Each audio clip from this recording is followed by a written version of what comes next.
taking a look at the outlook of the window. We'll be taking a look at the outlook of our squad going into the season post-transfer window. A lot can happen in 10 minutes, Ben. A lot can happen in 10 Get in minutes. those late deal sheets. Come on! Get in Come on, those sir. late deal sheets. But we're giving you an update of where we're at this moment in time with 10 minutes to go of the transfer window. And 10 minutes is a long time in football. It's a very long time. It's a long time in Not football. just a long time, it's a very long time. A lot of Spurs' history has been shaped just on 10 minutes. Exactly. But going to start off talking about an outgoing on Manor Solomon. As Sky Sports says that Crystal Palace are looking to finalise a loan deal for Manor Solomon, and one source tells Sky Sports that they are very confident that the deal will happen.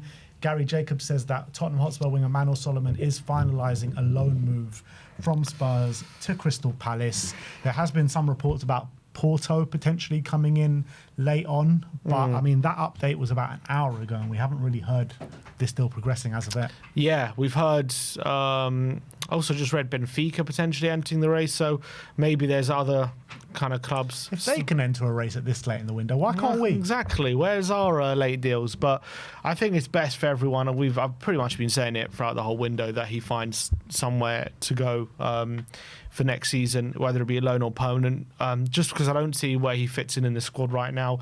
I understand there's a clamour for us to have a left winger, and look, part of me's like, if we can't get one in, why not give Solomon a go? But we do have Odegaard and Tell. If we believe in those guys, then at the end of the day, Solomon is not going to get a look in. He's not going to be included in the Champions League squad if we do keep him. So I don't see where he fits in, unfortunately for him. And it's no fault of his own. Like, he had a brilliant loan spell at Leeds, and maybe in another circumstance he would have been given a go. But unfortunately, I just think he needs to find somewhere where he's going to get a lot of game time, and I just don't know where, if it will be at Tottenham. Yeah, I just kind of think that it's not even a foregone conclusion that the guys that we have on left wing in Odegaard and Teller are definitely better than Manor Solomon right now. I think, in the future they can be, and they've definitely got the potential to be. But I'm thinking about it right now to help us this season in the Premier League in all four competitions. Are they actually better than Manor Solomon? I think they've definitely got... Yeah, I guess right now, I mean, the season Solomon had. But then again, I don't know if you put Odegaard or Tell in the Championship, if they have a similar season. It's hard to know. But obviously, Solomon was brilliant, and he's obviously a bit older. He's played in the Premier League for a bit, although to mixed effect. So, I don't know. I think if it's a choice between giving the minutes to Tell and Odegaard and selling Solomon, or having Solomon there and stunting Tell and Odegaard's progression, I would rather just, if we're thinking of the long term, I'd rather just give it to Tell and Odegaard, because I do think they're the future, and I do think there's a good chance they're going to be really good options for us down the line. You could say Solomon's a better player now, and if we're talking about in the short term and right now, maybe it's worth it. But then, do you stunt Odegaard and Tell, and potentially you're not making use of what could be a better player, and then if they're not getting the minutes, you sell them, they go on to become better players at other clubs, and we're made worse off for it. It depends what Frank thinks of them. If he thinks they're great and like these guys have really high potential and he's really excited about them, then I would give it to them. But if he's like, well, I'm not sure about these guys, then yeah, maybe it might be worth keeping Solomon around. Yeah, look, I'm unsure about it. I'm unsure. I like Solomon as a player. I've said it on many occasions. If he is going to go, it looks like he is, then we wish him the best of luck and hope that he does go and smash it at Crystal Palace or Porto, Benfica, wherever he goes, and build on the success that he had last season at Leeds. So it looks as though Manor Solomon is set to leave. But yeah, it all depends if we're going to accept an option, because apparently we want an obligation to buy.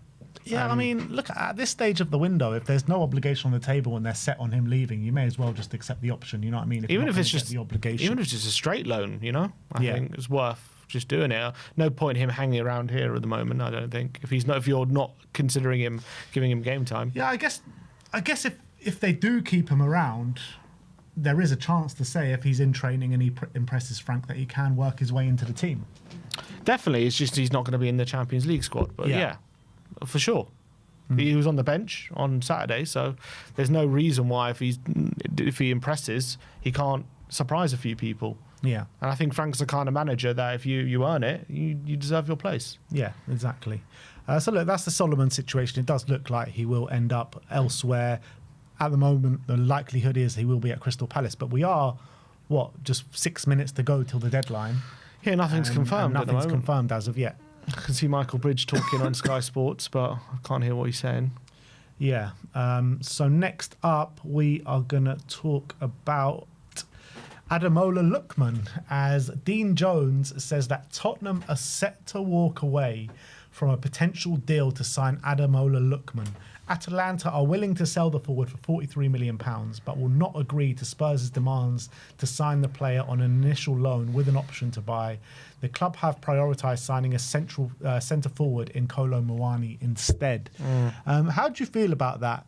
Because obviously, I think we've agreed Spurs do need a kind of left winger to come in. Ademola Lookman has definitely proved his worth out in the Serie A over the last 2-3 years. How high was he in the pecking order for you, and do you think Spurs should be adding an obligation to buy him there? I would have done it just because I'm a fan. It's not my kind of responsibility as a fan to be thinking about long-term squad planning, to be thinking about finances, all this kind of stuff. All I care about is wanting the best team out on the pitch and wanting Spurs to have the best opportunity to compete. And so for me, spend 43 million on Lookman. Go and get him and add that quality on left wing. Now, if the idea is that we'll do Lookman on a loan because we're not 100% certain if he's good enough to be our starting winger for the long term in the next 3-4 years, but maybe if he comes in on loan and smashes it out and is really impressive, and then we can sign him for a decent fee if he proves himself to be the answer to our left wing problems, then that's good enough to do. But let's say we get locked down we sign him, right, and we get locked down to a 43 million or whatever it is obligation to buy, and he comes in and he doesn't quite cut it, and he's 27, right, 28, not much resale value. He could be quite hard to shift. So I do understand the reluctance to do that. I think for me, he's been brilliant in the Serie A for the last few years. He's shown it, he had that famous game in the Europa League final, scoring a hat-trick, showed what big game player it can be, and I think he's built on that. The last 3 seasons, he's been in double figures for goals. He's been one of the best attackers in Serie A. Just don't let him take a penalty. Yeah, you don't want him taking a penalty. No Panekas. So, I can understand the reluctance to do it. It's obviously frustrating as a fan because I want them to do it. I think from Tottenham's point of view, doing a loan with an option to buy is the smarter move instead of locking yourself in for kind of that. I think, let's say if it's a Savinho you're going for, I think it makes more sense to really push the bow out for that kind of deal because he's a lot younger and he's got a lot more potential upside and more resale value, whereas Lookman, his value is really only likely anyway going to decrease from this point. It could increase, but it's likely only going to decrease once you sign him because of his age. So if he doesn't quite cut it, you could be stuck with a player you don't quite want. And if they're not convinced by him, then I wouldn't sanction I'd rather wait and see if Tel and Odegaard can do it, then get locked into it. But as I say, if it's up to me as a fan, I would obviously sign him. But I can understand the logic of the club not sanctioning a permanent move. Yeah, I mean, for me, he's not a player that I'd been desperate for all window. But now we've got to this point, he's kind of he's become a more attractive proposition as the later into the transfer window he's gone. But look, he is a player that gets goals. He is a player, and I've been complaining about being able to get consistent goal contributions from our players and our new signings. And I think, does he do that? I mean, he did that in Serie A. He did that in European competition for Atalanta. But I guess when he was in England, he didn't do that. And when he was in England, he was pretty much a flop. Let's be real. But it was a few years ago now, and I think he's progressed as a player massively since that time. When was he at Leicester? 4 years ago? A while ago, yeah. 2022 he left. So yeah. Yeah. So I mean, he wasn't exactly that young. He was young, but not left at 23 or anything. So I don't know. I kind of would have preferred it just to be a loan move instead of with an obligation, just a real kind of try before you buy, because I'm not fully convinced that he could be here and be the kind of successor to Son. I guess no one can be the successor to Son, but I'm just not fully convinced that he should be our starting left winger. But I do think he's a lot better than the options that we have. Right, so you think Tottenham have done the right thing to walk away then? In a sense, yeah. Yeah, I do. I think that an obligation to buy probably shouldn't have. Yeah, I do think it's the right thing. Yeah, I don't have a problem with it. As I said, like in a perfect world, if we're Man City or whatever and money's not really an option, I wouldn't really care. But and unfortunately, this is the world we live in. And for me, I think they've probably done the right thing. I think that it's obviously frustrating because they've done maybe the right thing in this aspect, but they haven't done the right thing in general in getting a left winger. Yeah, we should have. That's the key point here. Like maybe obviously Savinho was the one. Exactly, and there has been reports saying that they're going to go back in for Savinho in January and stuff like that, which I don't hold out too much hope for. If we couldn't get it done this window, what makes us think we could get it done in Jan? When it's harder to get players out of their clubs. Yeah, I know. Windows just slammed shut. Yeah, so the window is officially shut now, and nothing on Manor Solomon. Ademola Lookman probably is going to end up at Galatasaray or something like that. Bayern Munich also didn't want to go for the obligation. Obviously, they've got Nicholas Jackson now. But yeah, it is a shame that we haven't got a left winger, and I would have probably panicked. If I was Daniel Levy, I probably would have panicked and hit the obligation button. But in the long term, it's probably the best move for us. Yeah, I think so. Which is, still frustrating though. Next up, we'll talk about Randal Kolo Muani. As Ali Gold says, he says that barring anything unexpected, Kolo Muani is likely to be the final signing of the window, which has come to pass. And Fabrizio Romano says that Randal Kolo Muani has signed his contract as a new Tottenham Hotspur player. So obviously we brought you the news earlier today that he was set for his medical and everything like that. And just waiting for the announcement video from Tottenham Hotspur. Yeah, and I think that's obviously imminent. It's going to happen any moment now. Obviously, the window is slammed shut. We know that the contract's already been signed, so it's all about they've done the media duties, I'm pretty sure. So we're just waiting for this announcement.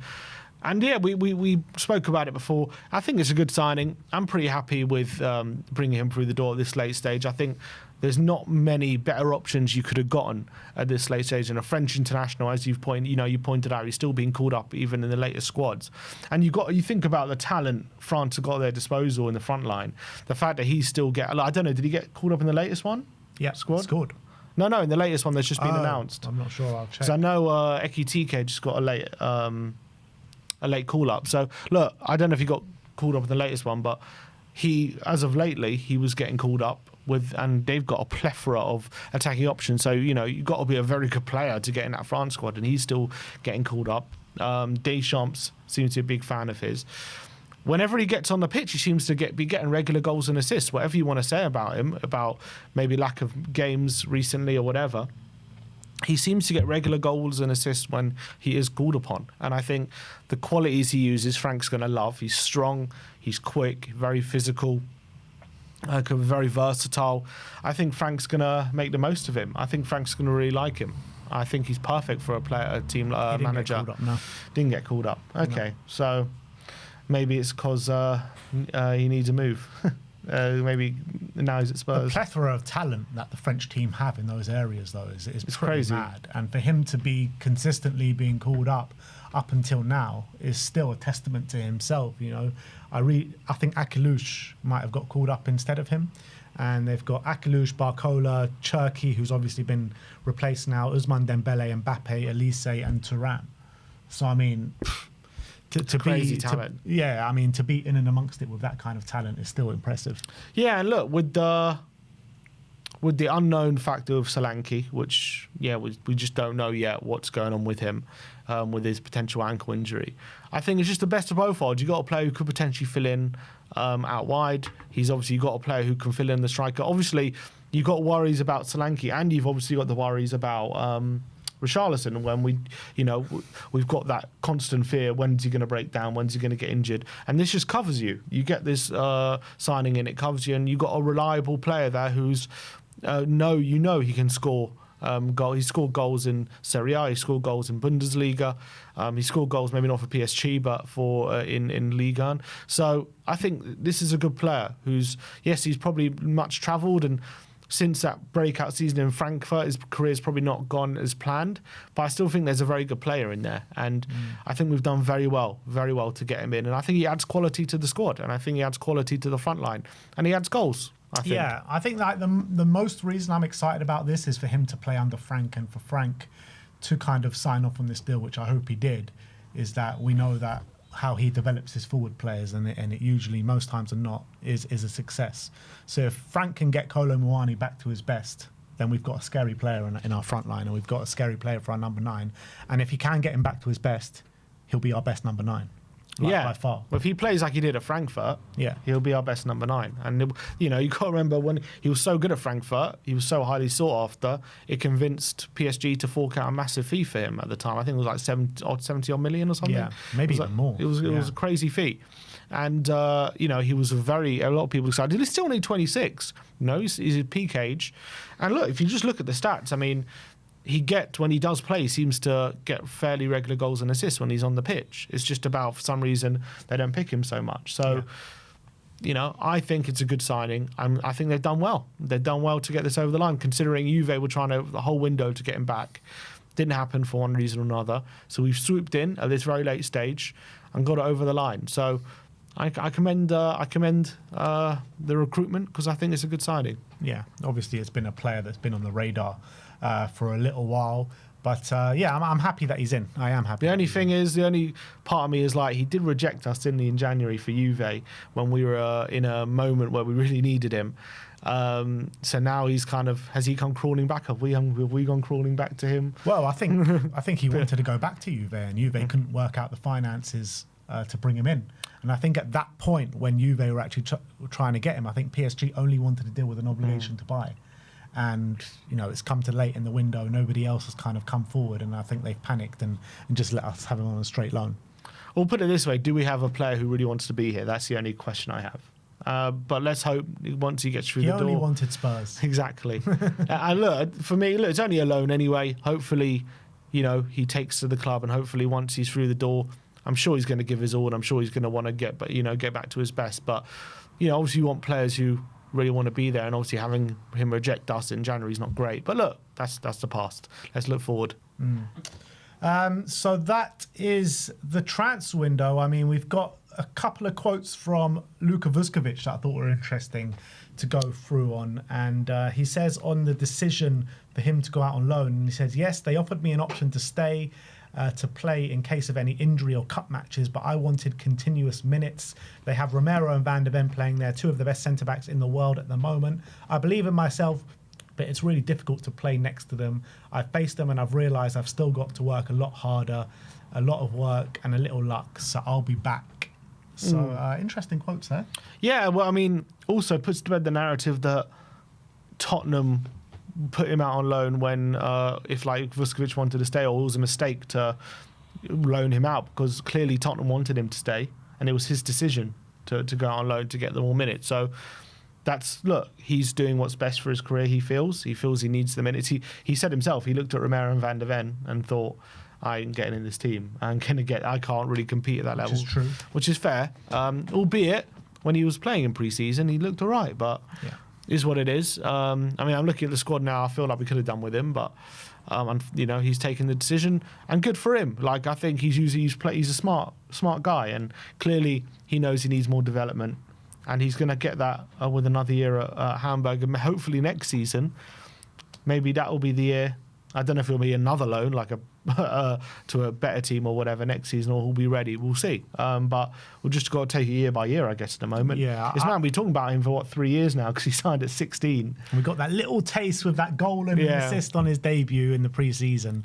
But it is what it is. I think it's the best thing for his development, to be honest, to go play week in, week out in the Bundesliga with Hamburg, a club that he has an affinity with. And he was talking about that, and he says, I really wanted Hamburg, a big club, a beautiful city with an army of fans. My brother was there, and that was why it was even more important to me. I was at the qualifiers. I felt the atmosphere, and especially when they chanted for my brother. Nothing is guaranteed. I don't have a guaranteed spot. I'll play if I'm good in training, if the coach thinks I am, and if not, I won't play. So, yeah, look, I think he's going to fight his way into the team there. It's a team that are going to be fighting for their lives in the Bundesliga in Hamburg.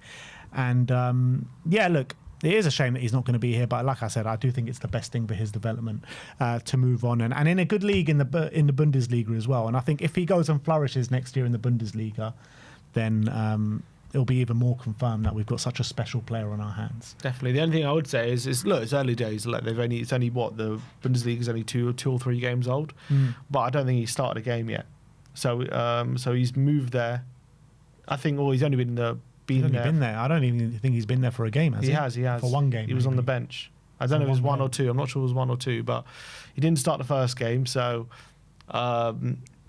if he's going there for regular minutes, he hasn't started a game yet. Let's hope he gets continuous. Let's hope he starts to get in their first team as soon as possible. Yeah, he was on the bench for us against City, and then he was on the bench for them in their next game. So let's hope he's only been there for one game. And as I say, it's only one game, but he was on the bench. So he said he's gone there for continuous minutes. I just hope he's not on the bench for any more games. I'm sure he'll fight his way in.